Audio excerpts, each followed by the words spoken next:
Olá, sejam muito bem-vindos ao nosso canal. Meu nome é Felipe. Eu sou o Daniel, muito prazer. E nós estamos aqui para falar sobre a lição dos adolescentes, a lição Libertação. Hoje nós vamos tratar do segundo tema, que é... Voltem para mim, que é uma coisa interessante que a gente vai estar estudando aqui agora, como que o povo, depois que o povo estava reconstruindo o templo, Satanás ele acabou instigando as pessoas ali para poder desanimar. Isso. E Deus levantou um profeta. Exatamente. E é por isso que vem aqui o tema que nós estamos tratando e o texto-chave que ele fala a respeito exatamente do tema que está enfrentando aqui agora. Exatamente. Vamos passar o slide então para ler o texto-chave, que está em Zacarias 1, capítulo 3. Por isso diga ao povo, assim diz o Senhor dos Exércitos, voltem para mim e eu me voltarei para você, diz o Senhor dos Exércitos. Isso foi interessante e é uma mensagem de esperança que nós podemos ver aqui. E a situação do povo naquela época era crítica. O povo ele estava sofrendo, eles estavam desanimados para não reconstruir o templo. Mas o que acabou acontecendo foi que Deus levantou um profeta chamado quem? Zacarias e também o outro que era o... Ageu. É interessante parar para pensar que o significado do nome de Zacarias é a própria mensagem dele, né? A mensagem que ele ia dar para o povo.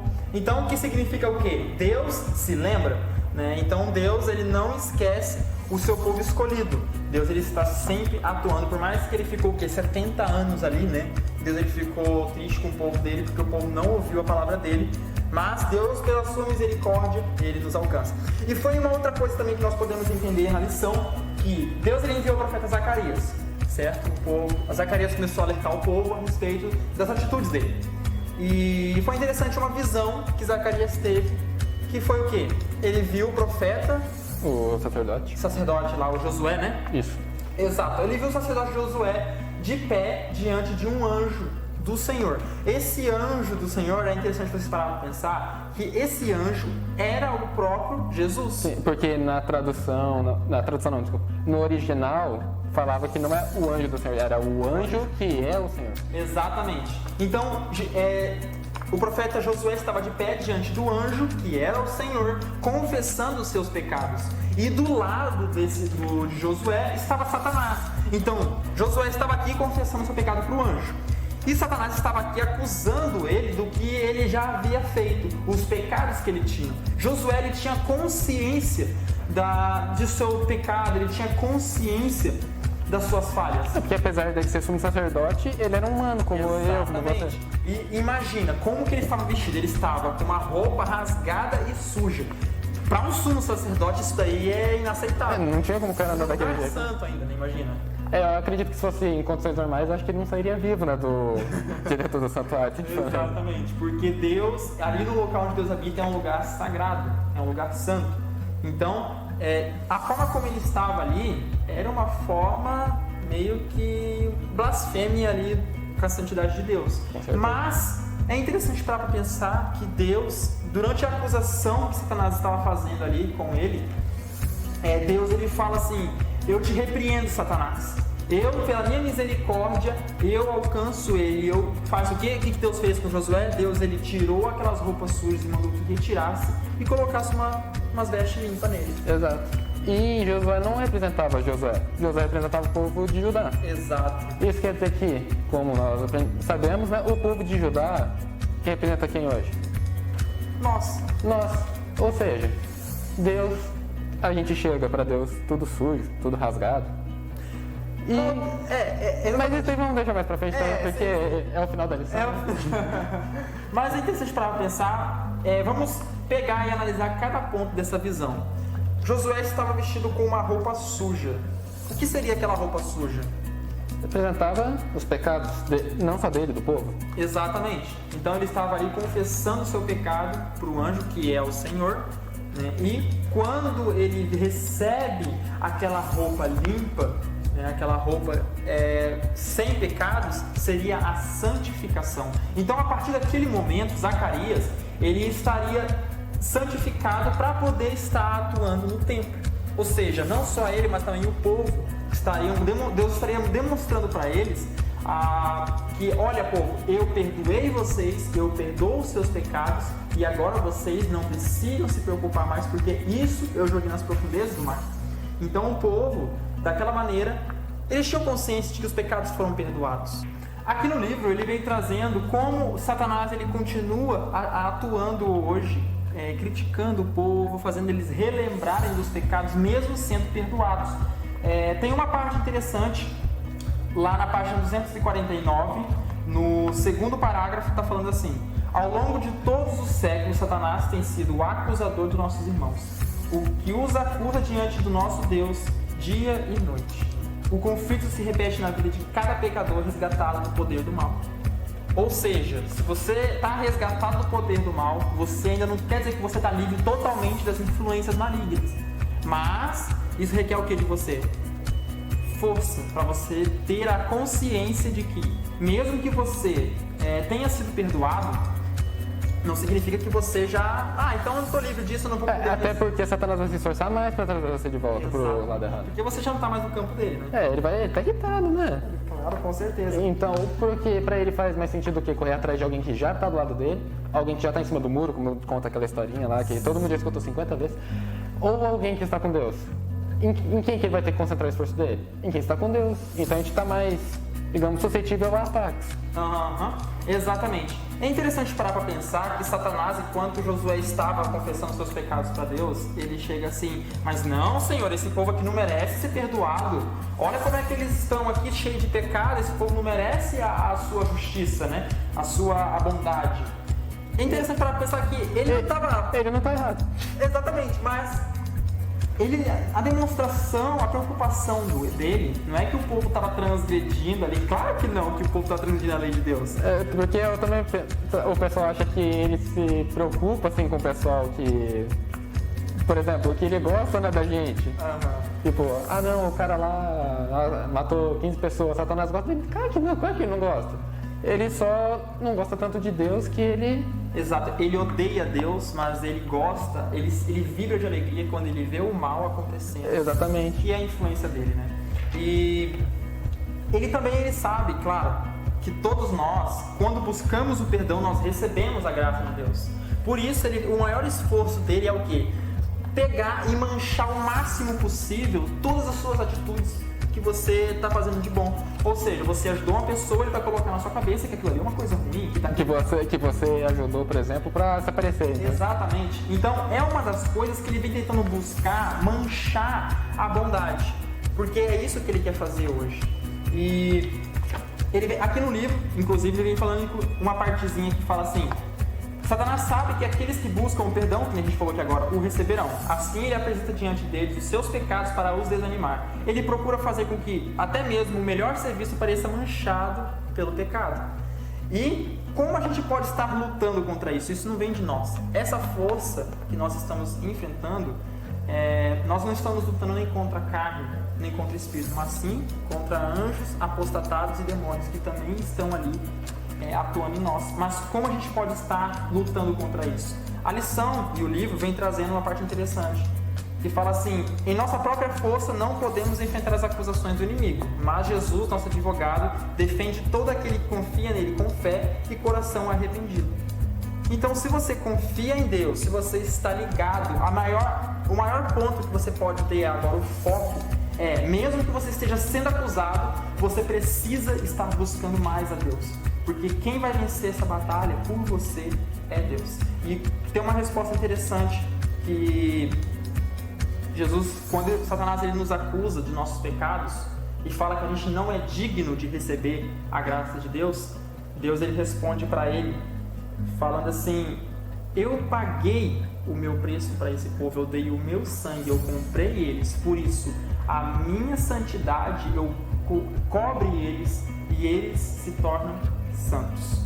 É uma maneira interessante, é uma resposta incrível que Jesus ele dá ali para Satanás, porque aí quebrou todos os argumentos dele, porque Jesus comprou a gente. Sim, porque por nós, se for analisar a frase de Satanás, não estava errado. Eu mereço? Você merece? Não, a gente Você merece? Não, ninguém merece. Somos todos pecadores. Paulo disse que nós já nascemos em pecado. Mas, igual o Daniel falou, Jesus deu o sangue dele. Jesus, a única pessoa que não pecou nesse mundo, eu digo pessoa porque ele era uma pessoa quando estava nesse mundo, ele morreu por nós. Ou seja, a gente não precisa se preocupar com agir, por exemplo, eu estar pronto, eu ser perfeito para Deus, entendeu? Por quê? Porque o preço que a gente tinha que pagar já foi pago. Exatamente.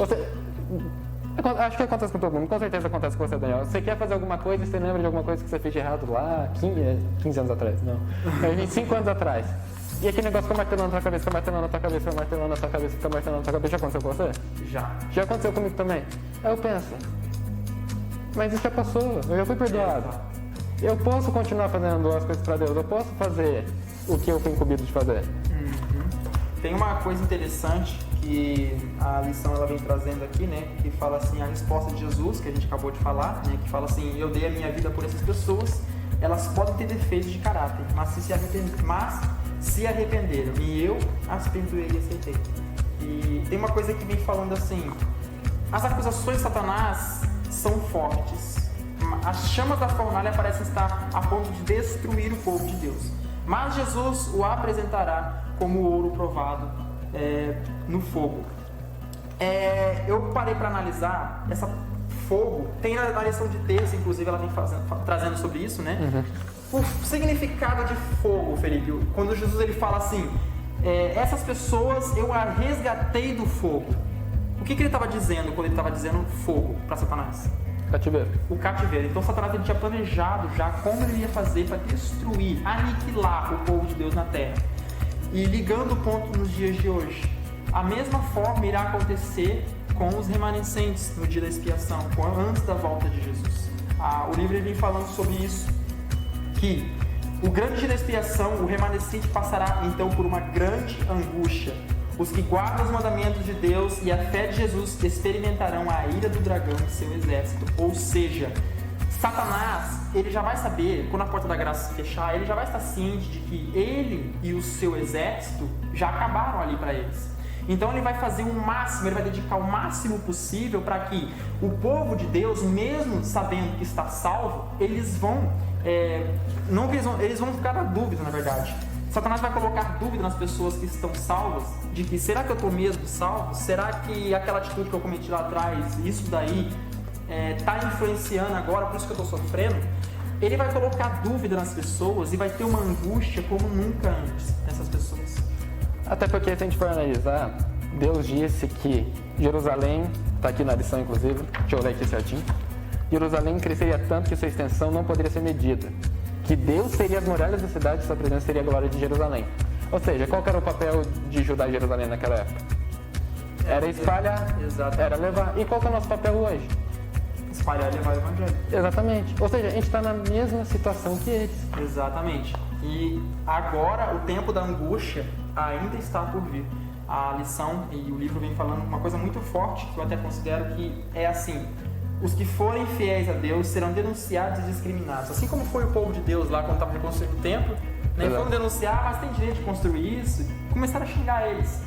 E tem uma outra coisa que ele fala assim como Josué suplicou diante do anjo, a igreja remanescente, ou seja, o povo que estarão salvos no fim dos tempos, com o coração quebrantado e fé inabalável, também suplicará perdão e livramento por meio de Jesus. E aí ele fala assim: os fiéis remanescentes serão traídos, até por pais, irmãos, parentes, amigos e até mesmo levados à morte. Então eu fico imaginando, Felipe, imagina você no fim dos tempos, você está sendo perseguido e você já está com a consciência de que, cara, será que eu estou salvo? Será que essa atitude que eu estou cometindo no passado, será que isso está influenciando no agora?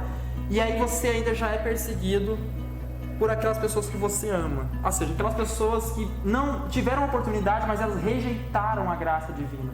Essas pessoas, elas não estarão mais em si, mas Satanás estará influenciando essas pessoas. Imagina você sendo perseguido pelas pessoas que você mais ama. Esse é um negócio que toda vez que eu escuto me dá tipo um aperto, assim, sabe? Assim, porque isso é uma coisa assim que eu sempre chamo minha atenção, assim, porque as pessoas que você ama, simplesmente pode ser sua família, pode ser seu melhor amigo, entendeu? E assim, é uma coisa que parece ver como Satanás consegue realmente usar as pessoas, né? Tomara que ninguém que esteja aqui seja o dedo duro, né? Mas é interessante como a gente pode observar e as estratégias que aqui também a lição vem trazendo, que ele procura trazer para que nós tenhamos o máximo possível de desânimo e também, claro, que nosso rosto caia por terra na tristeza. Esse é o maior objetivo dele, desanimar o povo de Deus. E aqui fala assim que ele aponta para suas vestes, seu caráter defeituoso, a sua fraqueza, insensatez, seus pecados de ingratidão, a sua falta de semelhança com Cristo.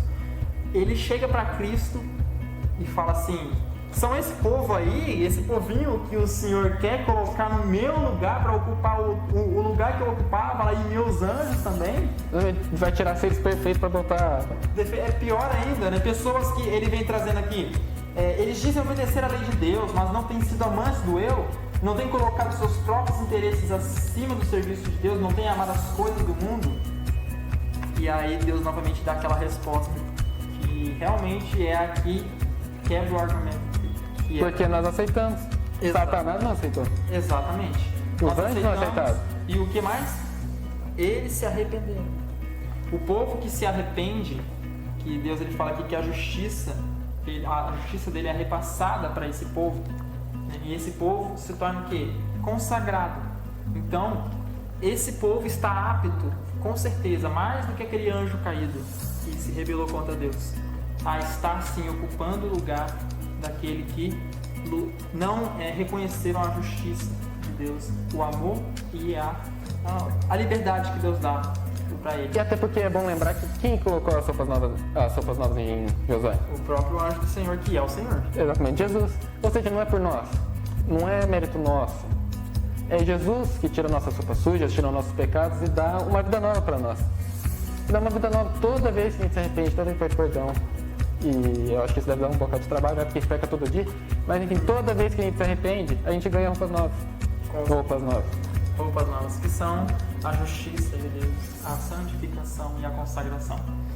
E antes de terminar, nós estamos partindo para o finalzinho.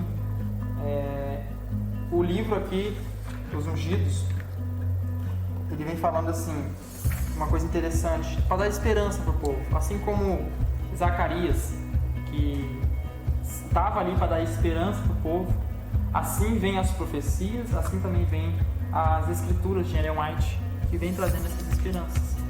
E aqui fala assim: uma coroa de glória esperam os que caem de joelhos aos pés da cruz.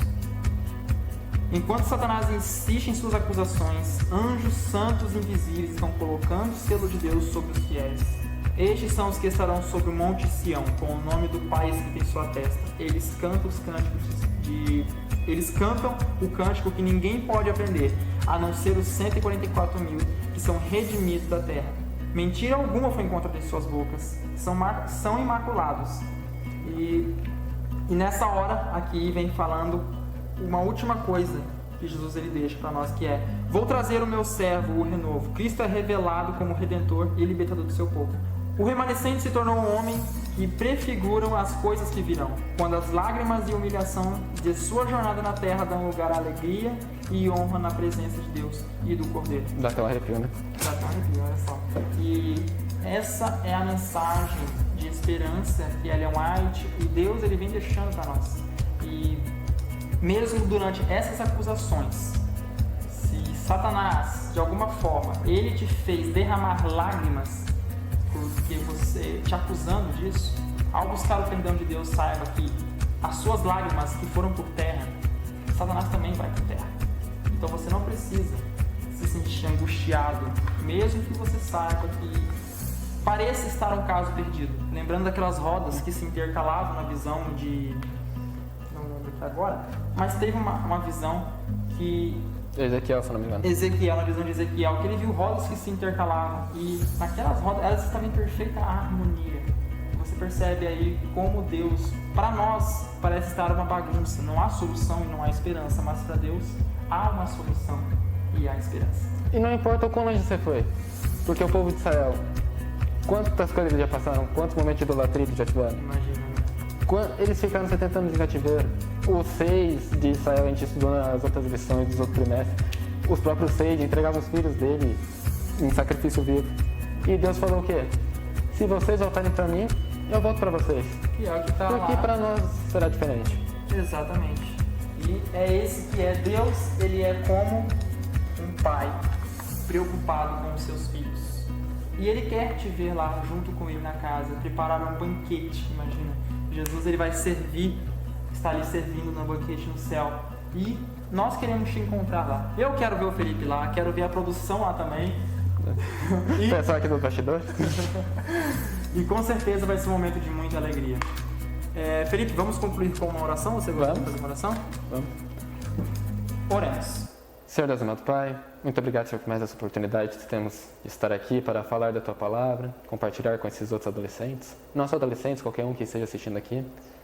Queria que o Senhor pusesse no coração de cada um que está aqui o desejo de voltar para o Senhor, de entender que não importa o quão longe essa pessoa tenha ido, que ela pode voltar e que Satanás não tem poder algum na vida dela.